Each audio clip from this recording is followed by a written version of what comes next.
Alright, hey, this is Local Shakes. I'm Nikki. This is John. And today we are interviewing Ted and Maddy Walsh. Hey guys. Hey guys. Hi, thanks very much for having us. Of course. So, Ted being the senior, I always like to get a sense of how you ended up playing music in Central New York.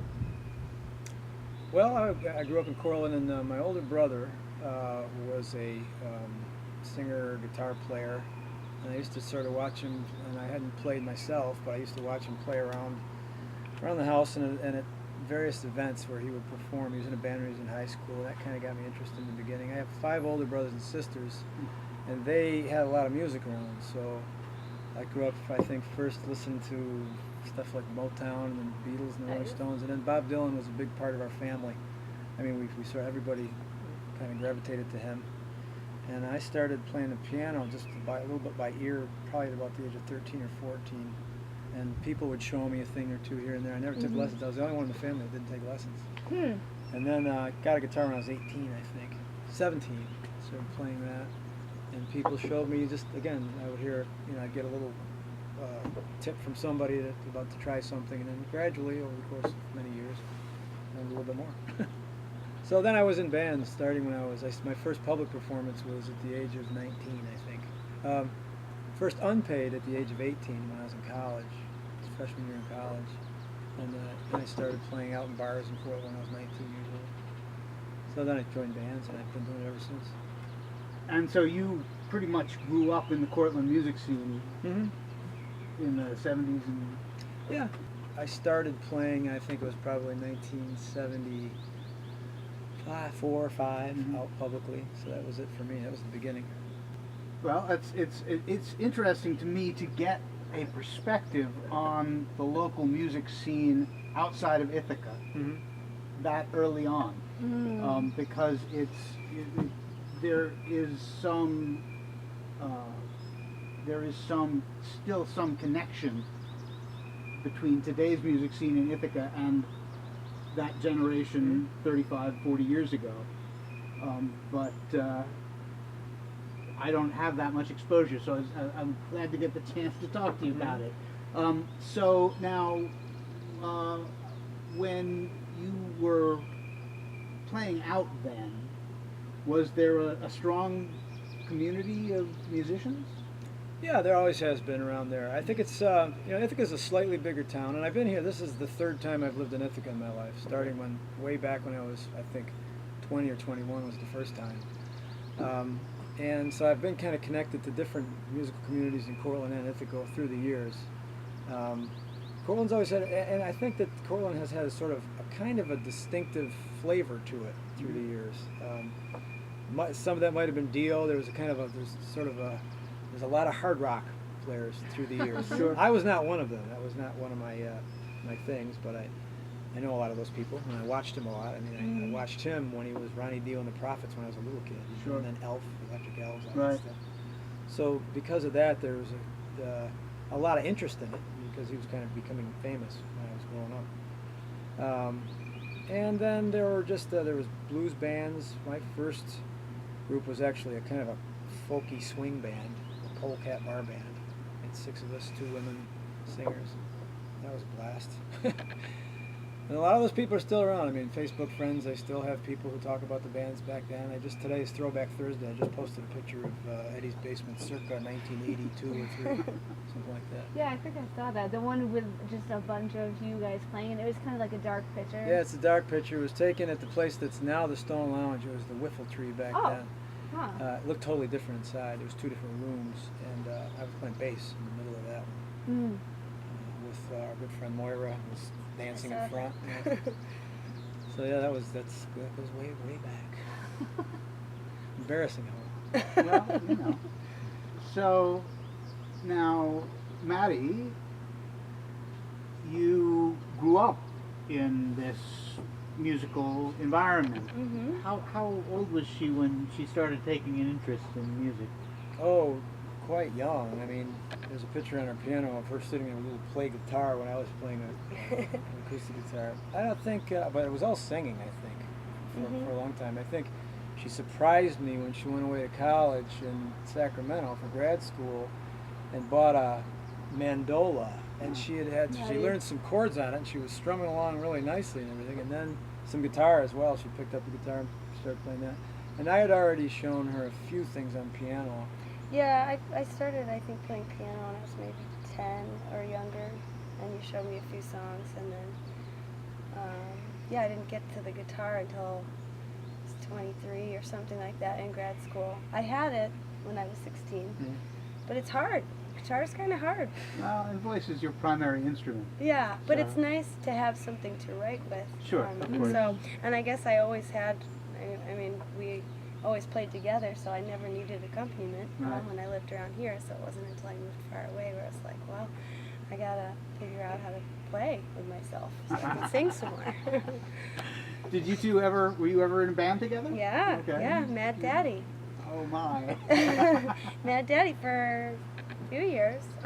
Mad Daddy is not totally dead. It will always be there, is what we say, even though we're not actively playing. But when I was in California for grad school, I would come home for the summers, and there was a little while where we were playing 3 shows a week. It was sort of a residency thing, playing at the Red Jug in Cortland on Thursdays, and Gators in Cortland on Fridays, and then the Belmar in Binghamton on Sundays. And he let me keep the money because I was a broke college student, and he's like, whatever. Well, that was a labor of love for me anyway. Right. So we basically worked up a set based on a lot of the songs that we've done like a lot of family, like weddings and just playing with the family and stuff. So there's like a whole repertoire of songs that we've always played together. So we started with those, and then you had a bunch of songs that you'd played in previous bands, and I said, oh, I like that one and that one and that one, and so I'll take a verse on that, or I'll do the harmonies on that. And so that's where those sets came from. Cool. So we did that for a few years. And the first time that we ever played together, I think, out in front of anybody other than the family, was at your graduation. Yeah, I sang Landslide at my high school graduation. Wow, that's neat. That was in Dryden? Yes. I worked really hard on that guitar part. It's tricky. It's a tricky, But it was, fancy fingers. it was a very emotional thing. It brought the house down. There was not a dry eye in the house. Bad. I'm not surprised. That's what's said in the paper anyway. Not a dry eye in the house.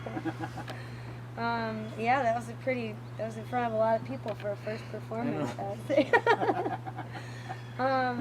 And then we got asked to do, I remember my mom asking, she used to bribe me because I was really, really painfully shy when I was really young. And so she bribed me this one time.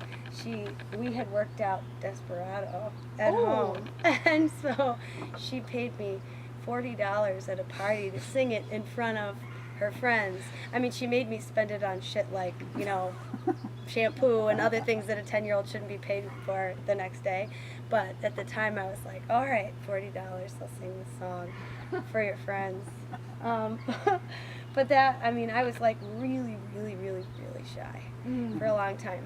And when we first started playing in Mad Daddy together, I would have, minimum 3 beers before I could even get up there. And there was, we're playing for no one, too. Right. So it was like, what do you have to be nervous about? And it just takes a lot of shows, a lot of practice, I guess, to get a little more comfortable. I rarely get nervous anymore. But you got over that. I Yeah, did. You did. Yes, I did.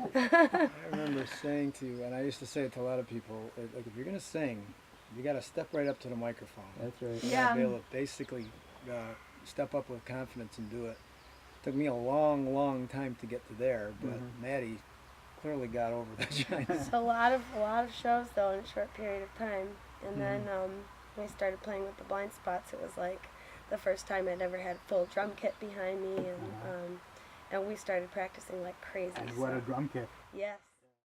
So that makes a good segue, because obviously that's your current project. Yes. And so let's see.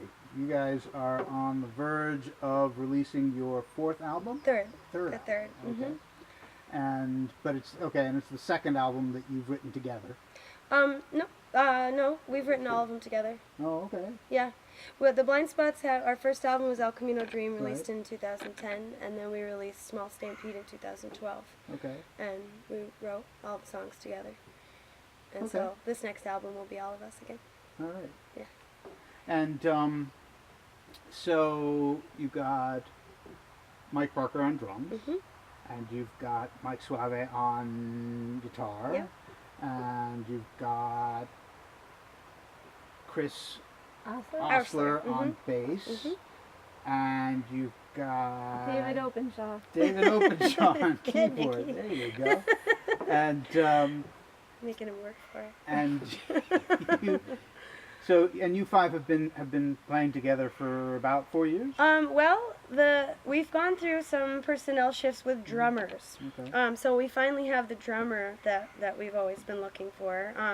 And previous drummers didn't work out for different reasons, and we certainly weren't the ones to kick anybody out. It wasn't like that. It was just all the cliche stuff that happens yeah. with bands, Right. rehab, whatever. So all kinds of things happened, and so we started playing with Parker about a year and a half ago. So in January of last year, and he's what He's a monster. remarkable. He is. He's not only is he a monster on the drum kit, but he's a multi-instrumentalist. So I mean, he can, when Suave is trying to figure out something that Jimi Hendrix does, like that Doppler effect thing, he's like, Parker, well, how do you do this? How do you do that? Is it just the bar? Is he sliding? So Parker can show him that kind of stuff because he's well versed in guitar. And late night, I've seen him pick up random instruments around whatever house we happen to be staying at. He picked up a cello the last time that we were up north. He's just one of those guys. Yeah. I can And, easily see him being like, dude, you just need to be one with the instrument. Just pick it up and just talk to it, make it talk back to you, and a producer to boot. Yeah. So that's a good guy to So- have in your band. Oh Yeah. my God, we just lucked out big time. I'm so thrilled that he took us on as his project. And you've been playing a lot. We have, yeah. We're a pretty hard-working band as far as rehearsals go, and we're in the studio a lot recording this next album. We've been at Pyramid Sound, which is pretty dreamy. Mike worked there for years as an engineer, producer, and he doesn't work there as full-time as he used to, but he's still there quite a bit, doing projects for other people, and so he's working on our album too, which is pretty sweet. We're It's great very, to have very an lucky. in-house producer. Yeah, indeed, yeah. I think that's going to be the big difference with our next album is that when you're relying on other people who aren't in the band to shape your vision, first of all, it's extremely expensive. Right. So if you have somebody who's willing to put in some extra hours because the project is shared, it's Sure. also their project, then you're going to get incredibly different results. And he knows what your sound is. Yeah. Right. Yeah. Yeah. Yeah, he does. So he's helping to make it. You're right. Right. Right. And he's involved. I mean, he jumped right in the writing process too, which is great. We have another creative head in the room. Suave and I do a lot of the writing, and then we'll bring a song to everybody, and then everyone will sort of add their parts often. But we've been doing a lot of writing with the whole group, which is really a cool thing. It can take longer, but it's been a great process for all of us. And he's a creative guy, so it's been awesome. And so now you're back at Grassroots. Yes, we are. That's exciting. Yes. Yeah, this will be our fourth year, I think. Yeah. Yeah, that's a fave of ours. We were surprised to have gotten in so early, actually. We were working really hard, and we made all of our fans write love letters to Grassroots and be like, you want this band on the bill. Because that's the way you do it, I guess. Sure, it is actually. So that's great. Yeah. Yeah, but we're psyched to come back. It's our hometown festival. I've been going to it since I was 14 years old. When I used to tell him, Dad, you don't want to come. It's not any fun. And then when I got really honest, it was like, you just don't want to see me at Grassroots doing what I do at Grassroots. But then the change happened though, and she Yeah. said, "You really ought to come to I Grassroots." know, what the hell? Why haven't you been coming? This place is so awesome. So I finally invited him to come to my festival. That's true. Well, cool. Then we'll see you. I hope we'll see you both out there. I'll be there. Yeah. I'm number one fan of Blind Spot. I know that. I'll definitely give you that status for sure. There's a few contenders. Chris's mother is always there too. Yep. The moms and dads. I mean, really, you gotta give it to them. Gotta hand it to them. they're the biggest fans. Well, Sure. you got to be awful proud. I can't tell you how proud. It's inexplicable. I mean, Yeah. when I'm watching her play, when I'm watching them play, I just I love it. Yeah. Every instant. So based Every show. on that, what is maybe the main thing you feel you have passed down either intentionally or unintentionally? I say to a lot of people that she's a force of nature. I mean, I think she's sort of, you know, she got whatever genes she got, but then it's what she does with them. I mean, she's made herself into the singer that she is and the songwriter. I think it's pretty cool that I used to really care about lyrics, and I was an English teacher for a long time, and I put a lot of effort into that, and Maddy went away and studied creative writing, and she puts a great deal of effort into it, comes up with far better words than I ever did, and it's really pretty cool. That's one of the things I really like about it, the fact that we both, the lyrics matter. Yeah. I think. Yeah. I would, I'd attribute much more than just the genes. I mean, I got my start because, we were playing music together, and so it was around all of the time, and not just like, playing music around the house, but like, teaching me songs, and started, being an accompanist so that I could sing some more, and then actually shifting to playing in a band together too. That was my first band. So, where I never, when I was much younger and when we first started playing together too, imagined that I would be in a rock band. I always envisioned myself as a folk singer because that's like where I came from. And that's absolutely where my roots are. But I don't know, something else happened, I guess, along the way too. Suave is such a rock and roll man. He really is. He's got a huge collection. He's got an encyclopedic knowledge of everything rock. Really, huh? They've He's got a it all at total their house. He knows audiophile nerdo. I mean, he everything just there is to know knows. about rock. Yeah, he does. I can mention something that I forgot about in the 70s, and he knows way more about it now than I do. It's true. I mean, Cool. he loves his rock and roll. And even when we first started playing together, Suave and I had like an acoustic project because we wanted to start traveling a little bit more, and you were still working full time. And so we started traveling, I guess just as Maddy Walsh and Mike Suave, but it was like an offshoot of Mad Daddy, so we were playing some of those songs. And it wasn't until we started adding other players where I was like, I'm not, I can't, I'm pretty limited, like I can't do some of these things. I'm like a folk singer. And Suave was like, no, you're not. You're like so much more. You can do so many other things. And I guess it just took somebody to tell me that, because I had never even really pushed my voice to find out what else it could do. Sure. I just always imagined I would do things like Emmylou Harris and Patty Griffin, and I just admired ladies like those, and I didn't really push it any further until Suave and I met. And I wasn't actually, I put out a solo album that's like half covers and half originals, and I was completely uninterested in having anything electric, and I didn't even want a drum find kit. that so ironic now. I know. Bring it on, I want more, turn it up.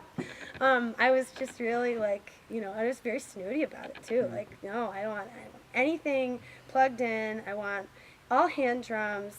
And my bass player in California really had to talk me into. He's like, no, it's an electric bass. I gotta play the bass on this. So things have changed a lot. Yeah, the blind spots is a different animal. All right. I have no further questions. Well, I think that's a good place to stop it. And once again, thank you very much for having us in your house, and we appreciate your time. Absolutely. Thanks for having us. Thanks, guys. We'll see you again soon. Yeah.